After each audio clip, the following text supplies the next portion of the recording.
छात्रों के लिए कुछ ऐसा विषय, कुछ ऐसा प्रसंग प्रस्तुत करने के लिए भाव व्यक्त किए हैं प्रतिभा मंडल के बहनों ने। उसमें ये भाव उनके रहे हैं कि रात्रि भोजन का त्याग क्यों करना चाहिए, देव दर्शन क्यों करना चाहिए। इसको कहानी के माध्यम से व्यक्त करने के लिए उनका भाव रहा है। प्रथमाण योग, करणान योग, चरणान योग और द्रव्यान योग के रूप में आगम सामने आता है और भिन्न भिन्न प्रसंगों के माध्यम से अपने उपयोग को, मन को केंद्रित करने के लिए विषय दिए गए हैं। किसी का क्षोभम नहीं है।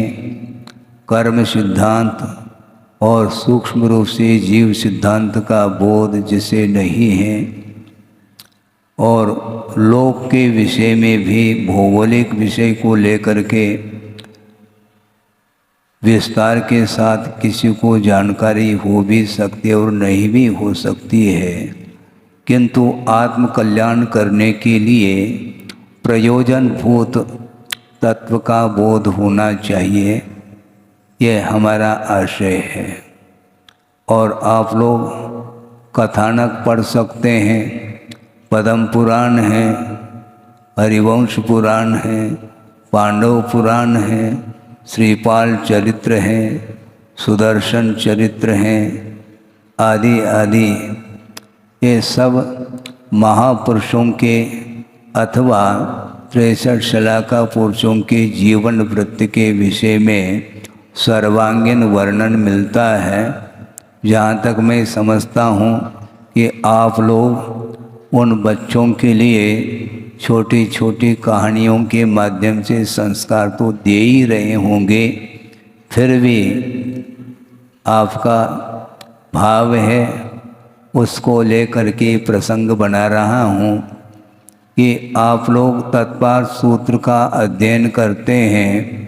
जो नहीं करते हैं कोई बाधा नहीं, किंतु उसमें एक मंगलाचरण के रूप में श्लोक आता है और उस मंगलाचरण में उमा स्वामी महाराज अथवा किसी आचार्य के द्वारा वह मंगलाचरण किया हुआ हो सकता है।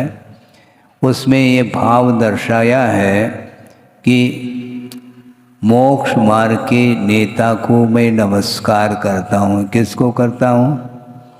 हाँ, इस प्रकार पूछना पड़ेगा, उसके माध्यम से ही अपने आप ही उल्लसित हो जाएंगे। ये पढ़ाने की पद्धति रही है।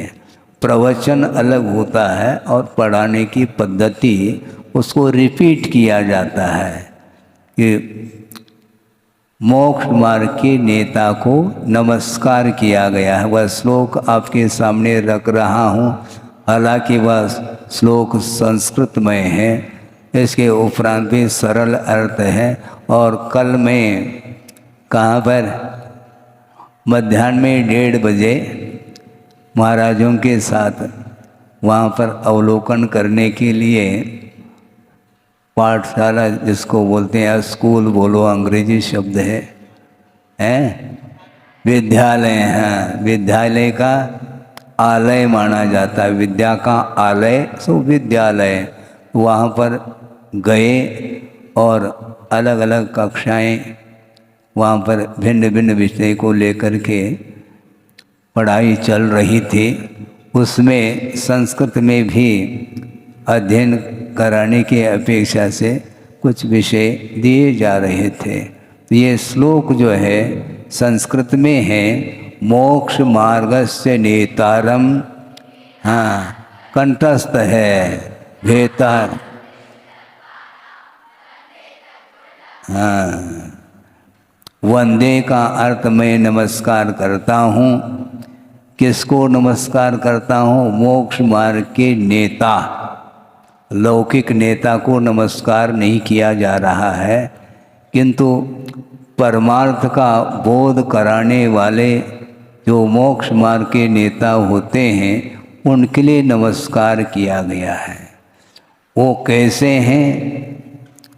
भेतारम कर्म भूभृताम, ऐसा कहा है। भूभृत का अर्थ होता है पर्वत। क्या होता है? पर्वत होता है। तो कर्म रूपी पर्वत को भेदने वाले जो होते हैं, ऐसे मोक्ष मार्ग के नेता को मैं नमस्कार करता हूँ। ये एक विशेषण दिया। दूसरा विशेषण ये दिया है, ज्ञातारम विश्व तत्वानाम, विश्व में जितने भी पदार्थ हैं उन पदार्थों को जानने वाले वे प्रभु हुआ करते हैं, मोक्ष मार्ग के नेता हुआ करते हैं, उनके लिए मैं नमस्कार करता हूँ, ऐसा कहा। अब अंतिम जो चरण है श्लोक का, उसमें प्रयोजन सिद्ध किया है।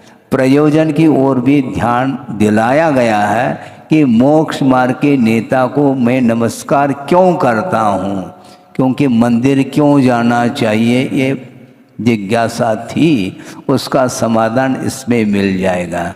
और कहानी भी रख सकते हैं आपके सामने बाद में।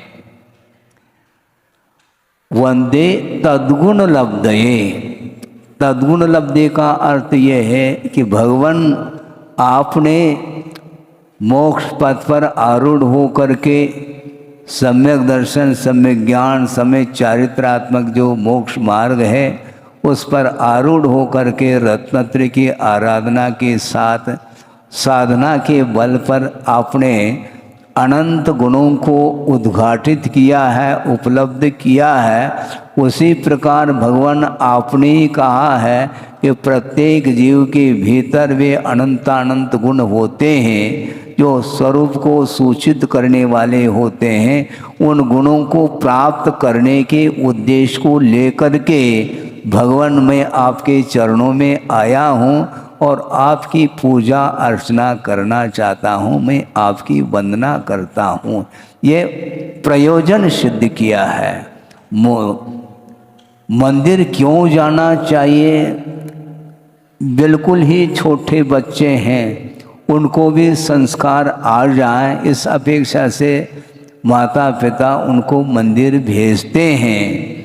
मंदिर का क्या अर्थ, भगवान का क्या स्वरूप है, इसकी कोई भी उन्हें जानकारी नहीं है, किंतु भेजने से लाभ ये होता है, उस परिसर में जाने से, प्रभु के चरणों में जाने से, जैसा कि कल आपके सामने रखा था, आभा मंडल जो प्रभु का है उसका प्रभाव अपने आप में पड़ता है। बच्चों के ऊपर ही नहीं, बड़े बड़े जो होते हैं बच्चे, उनके ऊपर भी उनका आभा मंडल का प्रभाव पड़ता है, क्योंकि भिन्न भिन्न क्षेत्र आदि के माध्यम से परिणामों में निर्मलता आती है। परिणामों में निर्मलता लाने के लिए, परिणामों में उज्ज्वलता लाने के लिए ही प्रभु के पास जाना होता है। और छोटे बच्चे जानते नहीं हैं और संस्कार तो डालना है, तो कैसे डालते हैं माता पिता? देखो बेटा, मंदिर जाना चाहिए। वहाँ पर कौन होते हैं? वहाँ पर भगवान होते हैं। भगवान का स्वरूप नहीं बताएंगे उनको, वो कौन है? वो भगवान हैं। वहाँ पर क्या करना? हाथ जोड़ ले, हाथ जोड़ता है। ढोक दे तो ढोक देता है। क्यों ढोक दिया जाता है ये नहीं बताया जाता उसको। यदि नहीं जाता है तो उसको प्रलोभन दिया जाता है। देखो, मंदिर जाओगे तो क्या क्या है? चॉकलेट। लेट जाओगे तो चॉकलेट लेट से मिलेगा। जल्दी जाओगे तो एक की जगह दो भी दे सकते हैं, लेकिन जाना चाहिए, इस प्रकार संस्कार डालते हैं। इसके बाद भी यदि नहीं जाता है तो थोड़ा सा उसको क्या करते हैं? गरम पट्टी का प्रयोग करते हैं। नेचुरोपैथी जानते हैं, नेचुरोपैथी में यही होता है, प्राकृतिक जो उपचार माना जाता है जिसको नेचुरोपैथी बोलते हैं, और उसमें ठंडी पट्टी और गर्म पट्टी एक एक 2-2 मिनट के लिए रखा जाता है। उसके माध्यम से पेट की जो भीतर की जो विकृति है उसको दूर करने के लिए उपचार माना जाता है। तो यहाँ पर प्रसंग में ठंडी पट्टी का अर्थ अलग है और गर्म पट्टी का अर्थ अलग लेना चाहिए। ये छोटे बच्चे आशय नहीं पकड़ पाते, उनको ये बताए ठंडी पट्टी का अर्थ थोड़ा सा प्रलोभन देते हैं और गर्म पट्टी का अर्थ पनिशमेंट है, डांट देते हैं। फिर वह अपने आप ही जाना पड़ता है। वो अपने भावों से नहीं जाता किंतु जाना पड़ता है, कोई बाधा नहीं। धीरे धीरे धीरे जाने से वहाँ का जो वातावरण है, वहाँ का जो आभा मंडल है, उसका प्रभाव पड़े बिना नहीं रह सकता। ये सिद्धांत है।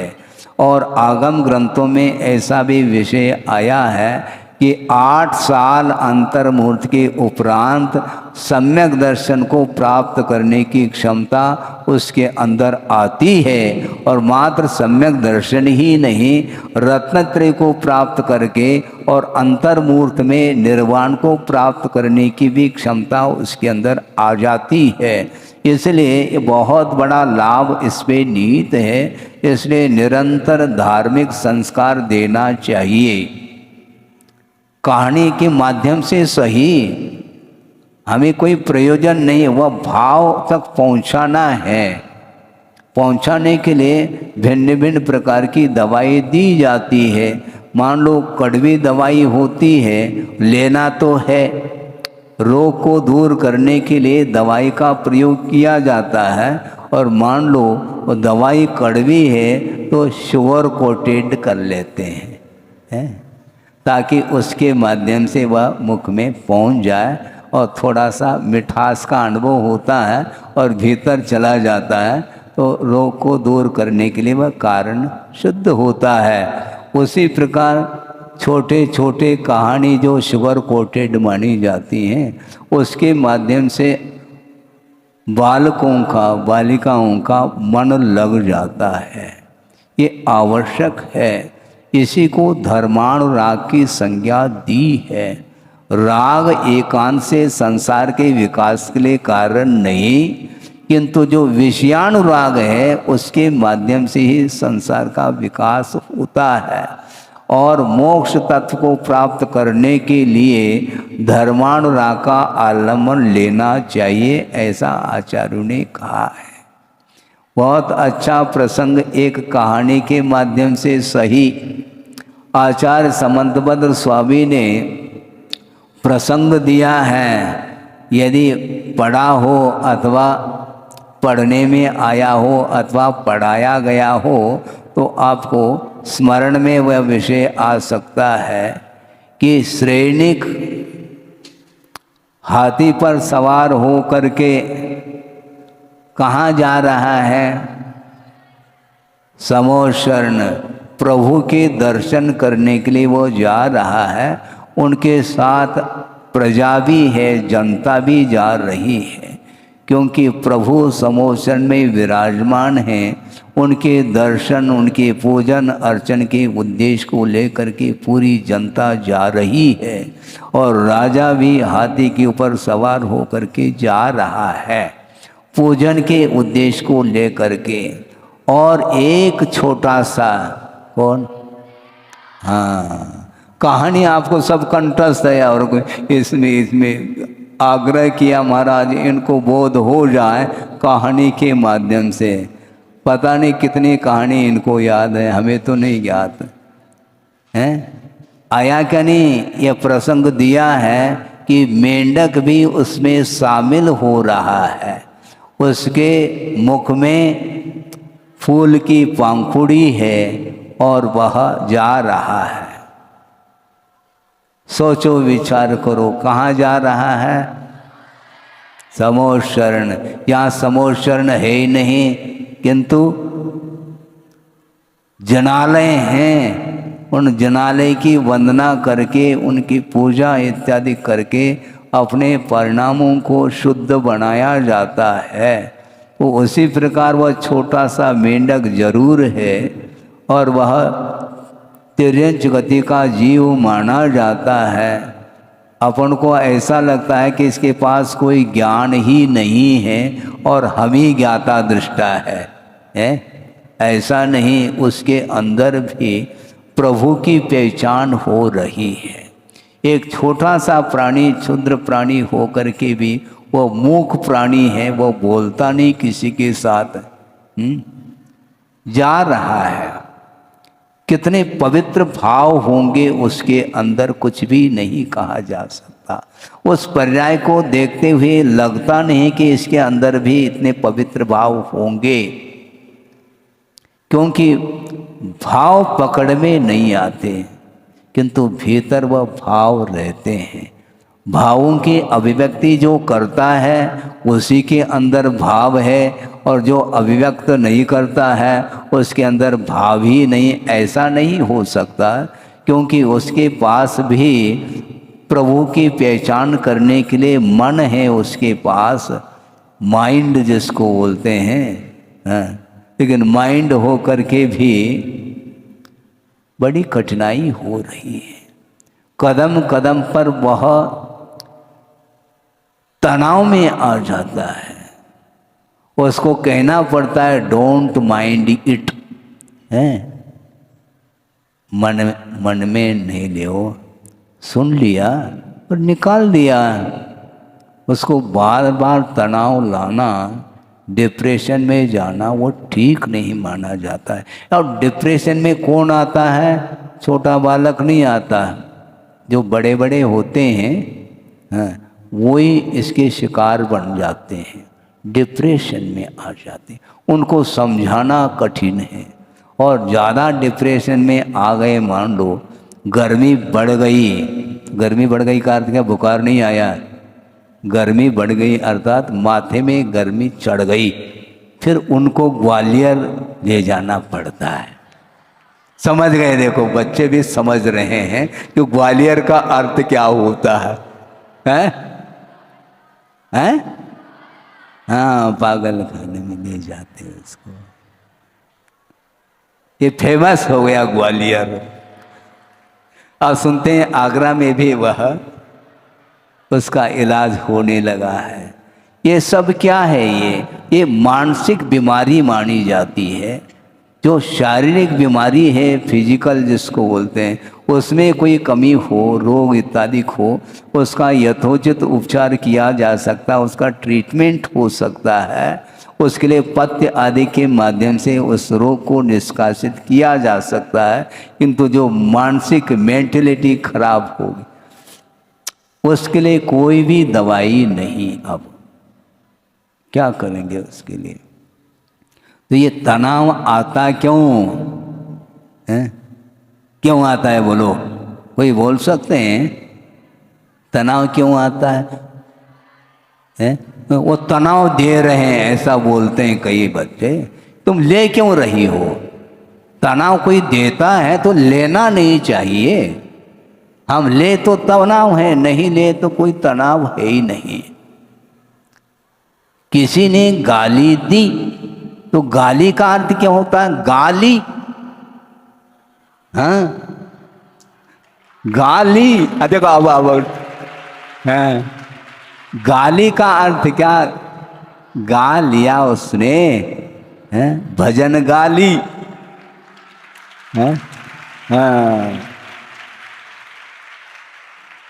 इससे स्पष्ट है, इस प्रकार आप लोगों के द्वारा संस्कार मिल रहे हैं इतने छोटे उम्र में, इसलिए वो आह्लादित हो रहे हैं। मेरे 1-2-5 मिनट में आह्लादित हो रहे हैं ऐसा नहीं, इसके अंदर संस्कार काफ़ी वर्षों के संस्कार इनके अंदर आए हैं, तब वह आश्रय को भी वह पकड़ पा रही है। ग्वालियर कहते ही समझ लिया कि अर्थ क्या है इसका। कितना क्षोभम का विकास हुआ है देखो। इसी को बोलते हैं कहानी के माध्यम से ज़्यादा बात समझ में नहीं आती। जो 4वीं कक्षा के 5वीं कक्षा के हैं उनके लिए कहानी की आवश्यकता पड़ती है। जो बड़ी छात्राएं हैं वो बिल्कुल तार्किक होती चली जा रही है, इसलिए कहानी किस्से के माध्यम से उनको हम संतुष्ट नहीं कर पाएंगे। इसी प्रकार धीरे धीरे अन्य और भी जो आगम के विषय हैं और उन शिक्षिकाओं के माध्यम से आपको निरंतर मिलता चला जाएगा। तो मैं ये कह रहा था कि डिप्रेशन बहुत जल्दी आता है। डिप्रेशन को दूर करने के लिए कौन सी दवाई है महाराज? संप्रेषण की आवश्यकता है।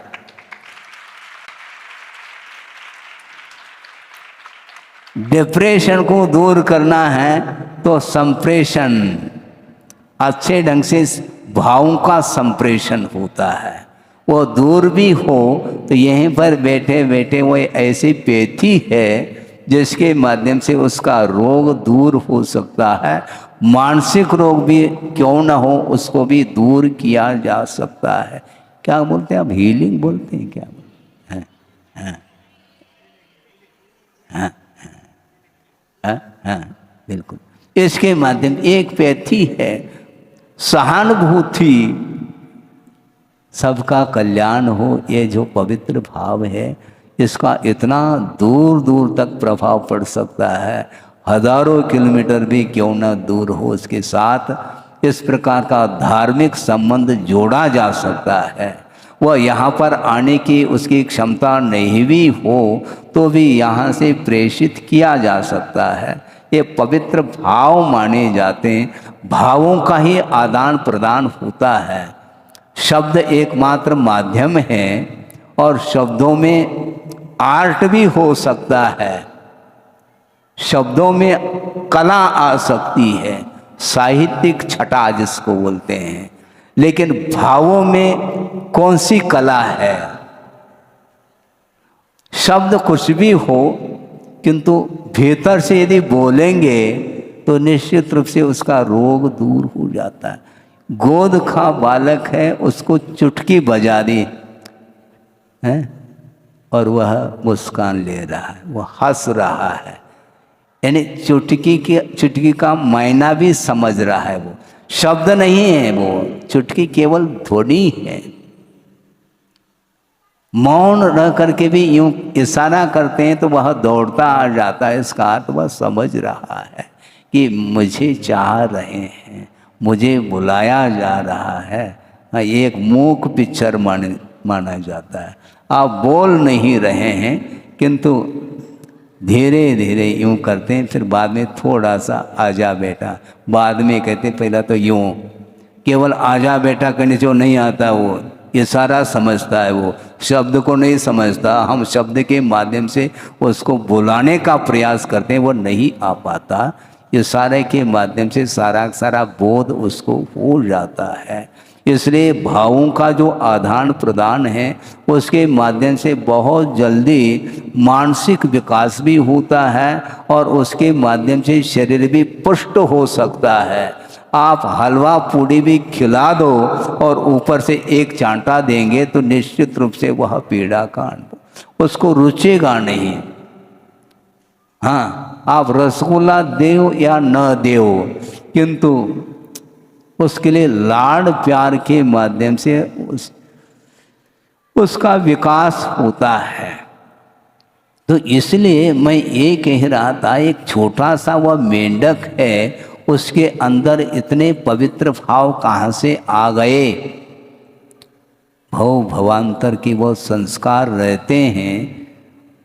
कुछ ही क्षण में पाप कर्म के उदय के कारण इस प्रकार की पर्याय मिलती है।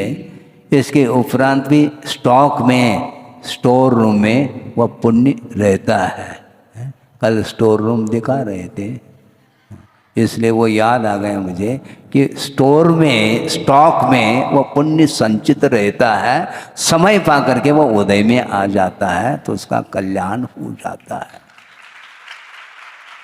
और वह मेंढक मुख में एक फूल की पंखुड़ी रह करके जा रहा है, प्रसन्न चित्त है वह अंदर। वह बहुत बड़ा पुण्यार्जक माना जाता है। दूसरा कोई भी जान नहीं सकता कि यह भी पुण्य का अर्जन कर रहा है। मंच पर उसके लिए बुलाया नहीं जा रहा है और उसको आवश्यकता भी नहीं, वह जा रहा है। कहाँ जा रहा है? समोषण जा रहा है। समोषण का क्या अर्थ है, क्या डेफिनेशन है, तुम रखो डेफिनेशन, हमें कोई आवश्यकता नहीं है। हमें भाव भाषण से प्रयोजन है। तद्गुण लब्धये अहम वंदे, भगवान मैं आपके पास बहुत जल्दी आ जाऊंगा। अभी तो शरीर से आ रहा हूँ और बाद में मैं भावों से, अर्थात जिस प्रकार आपकी परिणति हुई है, आप प्रभु बने हैं, मैं भी प्रभु बनने के लिए ही आ रहा हूँ। यही एकमात्र रास्ता है। इस रास्ता से चलूँगा तो निश्चित रूप से प्रभु बनने का सौभाग्य मुझे मिलेगा। इस प्रकार का भाव, इस प्रकार का श्रद्धान विश्वास उसके अंदर है। ज्ञान अर्थात शाब्दिक ज्ञान उसके पास बिल्कुल भी नहीं है। एक नर्सरी में जा रहा है, केवल बैठ करके आ रहा है। एक साल प्ले के लिए भी रखा जाता है, बोले खेल करके ही आना है। तो अपने आंगन में खेलो ना, नहीं, अपने आंगन में खेलेंगे तो वह बुद्धि नहीं आएगी। उसी आंगन में जा करके खेलना है जहाँ पर प्रतिभा स्थली है। हाँ,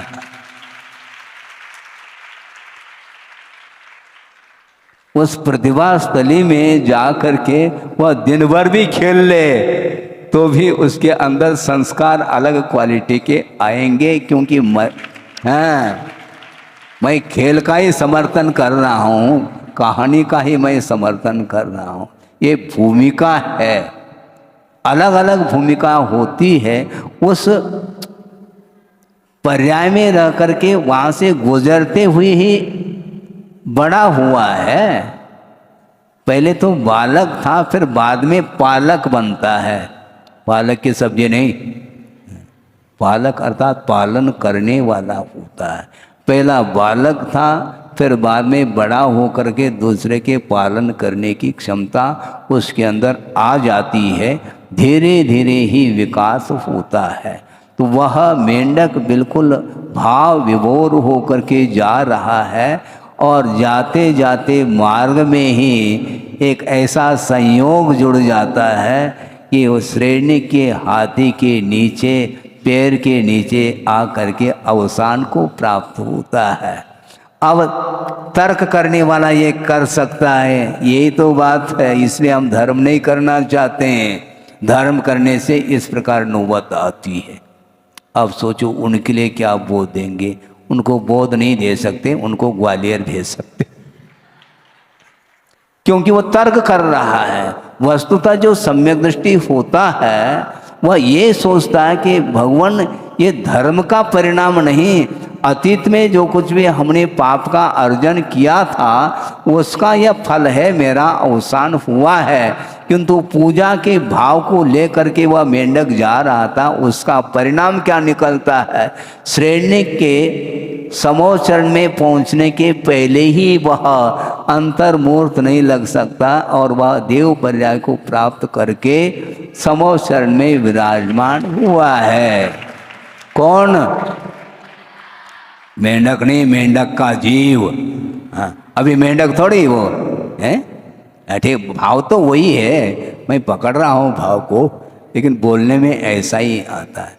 जो मेंढक पर्याय में था और उसने प्रभु की आराधना की भाव किया था उसने, और उसका प्रतिफल ये निकला कि वह देव पर्याय को प्राप्त हो करके समोचरण में साक्षात प्रभु का दर्शन करने के लिए बैठा हुआ है। और बहुत सारे देव देवांगनाएं हैं जो मुकुट पहन करके बैठे हैं, किंतु वह जो मेंढक जो देव पर्याय को प्राप्त जिसने किया था उसके मुकुट में मेंढक का चिन्ह था।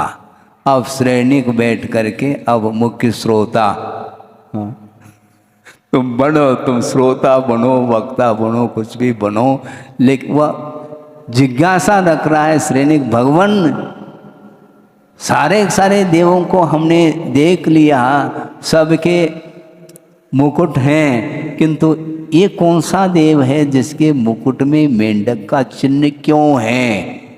तो यह रिकॉर्ड है उसका। हाँ, इतिहास सामने आ रहा है कि वह पूर्व पर्याय में मेंढक की पर्याय में था और उसने प्रभु की पूजा के भाव किए और बीच में ऐसा प्रसंग जुड़ गया पाप कर्म के उदय के कारण अवसान हो करके पूजा के पवित्र भाव के साथ उसने प्राण छोड़े थे, इसलिए वह देव पर्याय को प्राप्त हुआ है। इसलिए ये इतिहास को सूचित करता है, ऐसा प्रभु ने कहा है। अर्थ ये हुआ कि एक छोटा सा भी प्राणी है तो वह इस प्रकार के पूजन के भाव रखने से, प्रभु के दर्शन के भाव रखने से भावों में उज्ज्वलता आती है। इस कहानी को याद रखोगे? वह पहले से याद है, हाँ क्या? हाँ, हम भी पूछ रहे हैं लेकिन पहले से आपने कहा था ना ये कौन सा है, वो मेंढक आपने बता दिया था। इसका अर्थ कहानी आपको पढ़ाई गई है, पक्की बात है। उसी को हमने रिपीट किया है, ज़्यादा और कुछ नहीं किया है, क्योंकि उसके माध्यम से अपने लिए भी बोध प्राप्त होता है। हाँ, अब बहुत जो है हमारा विकास हुआ है, ज्ञान का जो विकास हुआ है। पहला जो जीवन पतित था वह जो पावन हो रहा है एकमात्र तद्गुण लब्धये अहम वंदे, अर्थात भगवान आपके गुणों को मैं प्राप्त करने के लिए ही आपकी आराधना उपासना कर रहा हूँ। इसके पीछे हमारा और कोई भी उद्देश्य नहीं है। उद्देश्य पवित्र रखो, निश्चित रूप से ज्ञान का भी विकास होगा और चारित्र का भी विकास हुआ। आमूल चूल पूरा का पूरा जीवन ही परिवर्तित हो जाता है। ऐसा क्यों होता है? इस प्रकार के निमित्त होते हैं जिनके आलम्बन लेने से संसारी प्राणी का जो परिभ्रमण जो हो रहा था वो सारा परिभ्रमण संसार में भिन्न भिन्न गतियों में जो चला जाता है वह परिभ्रमण रुक जाता है और उसका विकास हो जाता है। आपका समय हो गया है, इसलिए इस कहानी को याद पहले से ही है और बार बार उसको याद करके जिसको याद नहीं है उसको सुनाया करो। और क्या, छोटी छोटी नई नई बालिकाएं आती है ना जो कली के रूप में रहती है, उसको भी खिलाने का प्रयास करो। कल हम देख रहे थे हैं जो छात्राएं, बड़ी छात्राएं हैं वो स्पीच दे रही थी हैं, उसको देख करके मन आह्लादित होता है, कितना विकास कर लिया। इसी प्रकार सबको विकास करना है क्या? नहीं करना है।